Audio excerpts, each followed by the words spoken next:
Nós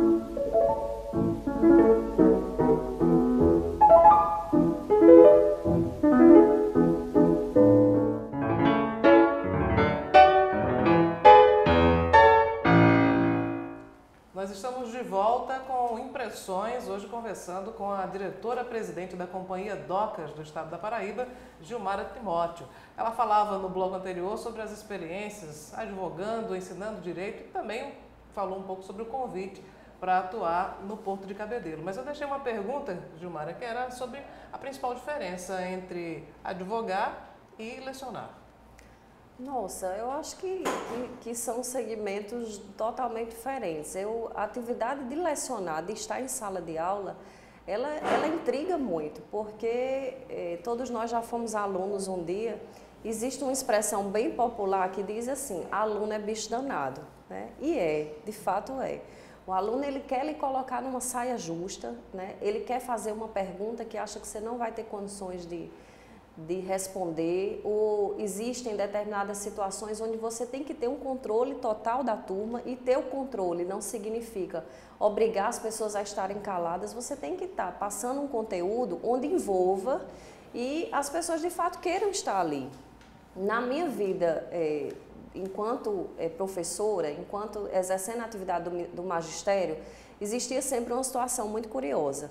As minhas aulas, elas eram, uma delas, sempre na sexta-feira, no último horário, né? O primeiro ano, eu disse, tudo bem, eu sou caloura na universidade, né? Eu sou uma professora novata e é o horário que ninguém quer, é a sexta-feira, à noite, o último horário da grade. Aliás, imagino eu que os alunos também estão indóceis. Os alunos estão incontroláveis, né? E existe dentro da política da universidade toda uma gestão para que haja o maior número de alunos em sala de aula. Então, depois de um ano lecionando na mesma faculdade, quando eu recebi a grade do ano seguinte, eu estava de novo na sexta-feira, no último horário. E isso me intrigou, eu conversei com a diretoria, eu disse, há condições de transferir o meu horário? O diretor disse para mim, mas nós gostaríamos que você permanecesse nesse horário, porque foi identificado que não havia evasão. A aula da sexta-feira, ela estava sempre cheia, os alunos sempre participavam e isso era bom para a faculdade. Então eu aceitei mais uma vez, extremamente compromissada com o que eu fazia, e esse vínculo, essa troca, eu acredito que a gente aprende muito, né? Você aprende muito mais transmitindo o que você sabe do que atuando isoladamente em determinada situação. E a principal diferença de lecionar e de advogar é a interação. Advogar, você assume determinada causa, tem contato com algum cliente e depois você vai atuar. Muitas vezes é uma situação até difícil, porque você percebe o outro lado. Já aconteceu, eu vou dar um exemplo comigo. Eu, certa vez no escritório, eu tive um caso de família, né, direito de família, onde o pai foi quem nos procurou no escritório para que a gente fizesse a defesa. Ele era divorciado, havia guarda compartilhada, mas ele não tinha acesso à criança. E no decorrer dessa situação, quando em diversas audiências e já de frente com a outra parte, eu comecei a perceber que realmente havia uma situação de que uma certa falta de sensibilidade. Aquela mãe, ela não queria de fato que a criança tivesse contato com o pai. E aquilo, a gente, por ser mulher, por ser mãe também, aquilo irritava demais, assim, a ponto de você querer muitas vezes sair do caso e ir para a parte pessoal e ter uma conversa direta com o cliente. Só que na advocacia a gente tem que se ater aos fatos, aos autos, ao devido processo legal. Então, bom, são essas as diferenças.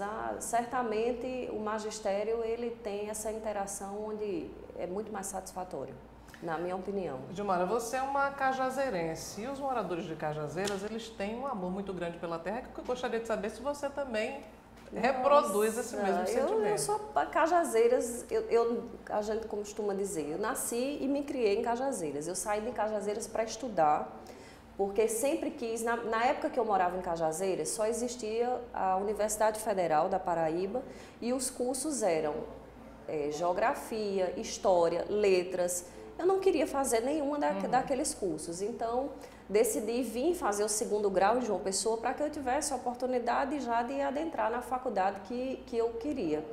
Mas os primeiros anos, uma vez por semana, eu tinha que voltar à minha terra natal. E é uma marca que a gente guarda para o resto da vida. Cajazeiras é uma terra muito especial, é conhecida pela terra de Padre Rolim, a terra que ensinou a Paraíba a ler. São muitas personalidades que estão fazendo a diferença no estado da Paraíba e fora dele. E assim, Cajazeiras eu levo realmente no peito. Eu me lembro que no início da minha vida aqui em João Pessoa havia um preconceito terrível.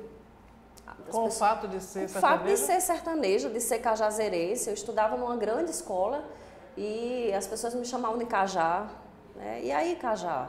Nossa, aquilo ali para mim era motivo de sorriso, de alegria. Eu não entendia como um preconceito. Só depois a gente, dialogando com outras pessoas que passavam a mesma coisa, eu começava a perceber que era uma forma de preconceito. Talvez até hoje fosse bullying, né? Que tem um nome mais moderno. Então, mas é um fato da minha vida que, em primeiro lugar, em qualquer lugar que eu chego, sou natural de Cajazeiras, sou cajazeirense, carrego amor, tenho diversos familiares que moram ainda na cidade, visito a minha cidade sempre que posso, em datas festivas, comemorativas, e essa minha formação de vida, de pessoa, vem muito do que eu vivi, do que eu passei lá. E o convite para ingressar no Porto na Companhia Docas, como é que se deu? Claro, você já falou que foi através do escritório, mas de uma maneira mais detalhada, como é que foi isso? Veja, o presidente que dirigia a Companhia Docas da Paraíba na época, ele estava substituindo a coordenação jurídica e houve uma indicação do meu nome, que foi aprovado pelo presidente, pelo vice-presidente da companhia e pelo ex-coordenador jurídico, porque ele estava saindo por uma situação pessoal para cuidar de outras situações e não podia mais continuar, mas queria deixar a Companhia Docas numa situação confortável, porque o departamento jurídico, eu acho que de qualquer empresa, ele é o coração daquela empresa, né? Principalmente empresa pública, o direito portuário, onde são nuances que nem todo mundo consegue. É uma área bem específica, muitíssimo específica. Então, eu recebi o convite para trabalhar no Porto de Cabedelo. Para mim era um desafio e eu sou muito movida a desafios. Eu sou muito poxa, aquilo que eu não sei é o que eu mais me dedico a fazer. Sempre que eu me submeti a provas, seja de qualquer exame que eu fosse fazer, eu estudo mais a matéria que eu não sei. Então, me interessa muito mais o que eu não sei, o que eu acho que não vou conseguir do que o que eu vou conseguir. E isso é o que me faz ir dando um passo de cada vez na minha vida. Veio esse convite, eu aceitei. No início, foi um momento completamente de estudo, de entender o que é que se passava na companhia, de compreender. O direito portuário, ele tem as nomenclaturas que ninguém escuta no dia a dia. Então, eu estava, às vezes, numa determinada reunião onde falava, olha, as defensas estão com problema. E, poxa, o que é defensa? Eu nunca ouvi falar no que é defensa. Ou nós vamos ter uma operação de cabotagem. Cabotagem, vamos pesquisar o que é cabotagem. Então, esse crescimento ele foi constante, contínuo e continua sendo. Né? Eu acredito que é bom ter esse sentimento de que nós nunca estamos prontos de uma vez para tudo. A gente sempre precisa aprender um pouco mais. Então é isso que me rege, é isso que me pauta. Foi isso que me fez hoje ascender dentro da Companhia Docas, né? Porque eu galguei diversos espaços. Você entrou para o setor jurídico. Entrei para o setor jurídico, depois fui convidada a exercer a vice-presidência da Companhia Docas e atualmente eu atuo como presidente, né? Diretora-presidente. Eu dirijo a companhia. Então, um pouco mais atrás eu já começava e já tinha essa visão de todos os departamentos. Eu acho que para você desenvolver qualquer trabalho, lógico, né? Você precisa saber o que é que você está fazendo. Então, eu me sinto extremamente confortável e segura de estar na companhia, porque o nosso grupo profissional, a nossa equipe, ela é muito limitada. Mas, na falta de qualquer profissional, eu tenho certeza que a companhia não para. Entendeu? Então, vai para o setor financeiro, eu sei lhe dizer como é que vai dar sequência, vai para o setor jurídico, vai para o setor de planejamento, e isso foi fruto do meu início na Companhia Docas. Muito bem, nós vamos a um breve intervalo, voltamos em instantes para concluir essa nossa entrevista com a presidente da Companhia Docas, Gilmara Timóteo.